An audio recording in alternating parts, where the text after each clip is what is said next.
বড় প্রকল্প বাস্তবায়নে যেন পরিবেশ ধ্বংস না হয় সেজন্য নির্বাচনী ইশতেহারে বিশেষ নজর দেওয়া হবে বলে জানিয়েছেন বিএনপির ভারপ্রাপ্ত চেয়ারম্যান তারেক রহমানের উপদেষ্টা মাহদি আমিন।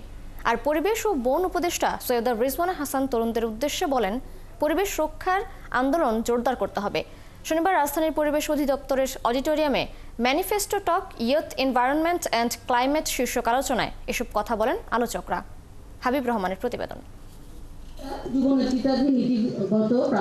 শনিবার রাজধানীর পরিবেশ অধিদপ্তরে manifesto talk youth environment and climate শীর্ষক আলোচনা সভায় বিভিন্ন দলের রাজনৈতিক নেতারা বলেন, পরিবেশ সুরক্ষা ও জলবায়ু মোকাবেলায় নির্বাচনী ইশতেহারে গুরুত্বের সাথে বিবেচনা করা হবে। পাশাপাশি নদী, খাল ও ভূমি দখলদারদের ভোট না দিতে তরুণদের প্রতি আহ্বান জানান তারা।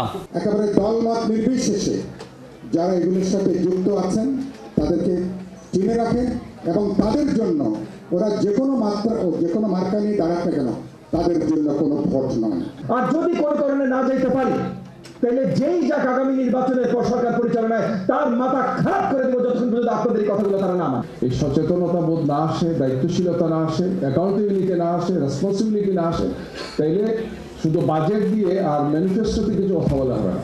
অনুষ্ঠানে বিএনপির ভারপ্রাপ্ত চেয়ারম্যান তারেক রহমানের উপদেষ্টা মাহদি আমিন বলেন, পরিবেশ ধ্বংস হয় এমন কিছু নির্বাচনে ইশতেহারে রাখবে না বিএনপি।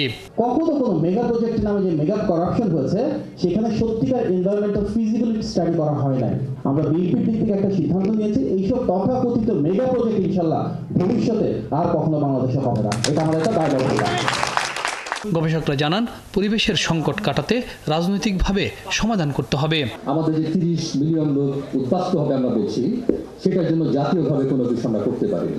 জলবায়ু পরিবর্তনের জন্য যে আমরা রিসোর্সগুলো অ্যালোকেট করেছি সেই রিসোর্সের গভর্নেন্স এস্টাবলিশ করতে পারিনি, সেই রিসোর্সের করাপশনকে অ্যাড্রেস করতে পারি। আলোচনা সভায় পরিবেশ ও বন উপদেষ্টা তরুণদের উদ্দেশ্যে বলেন, পরিবেশ আন্দোলনে সফল হতে হলে সবার আগে নিজেদের সৎ হতে হবে। তরুণেরা যেভাবে করে ওই রাহুগ্রাস থেকে আমাদেরকে মুক্ত করে দিয়ে গেছে, তখন কেন মুক্ত করতে পারছিলেন জানেন?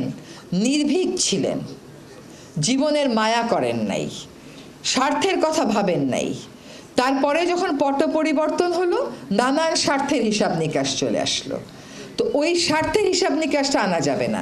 অনুষ্ঠানে জলবায়ু ঝুঁকি মোকাবেলায় পরিবেশ আন্দোলনকারীদের নতুন জোট ইউথ ক্লাইমেট কোয়ালিশনের উদ্বোধন করা হয়। হাবিব রহমান, ৭১, ঢাকা।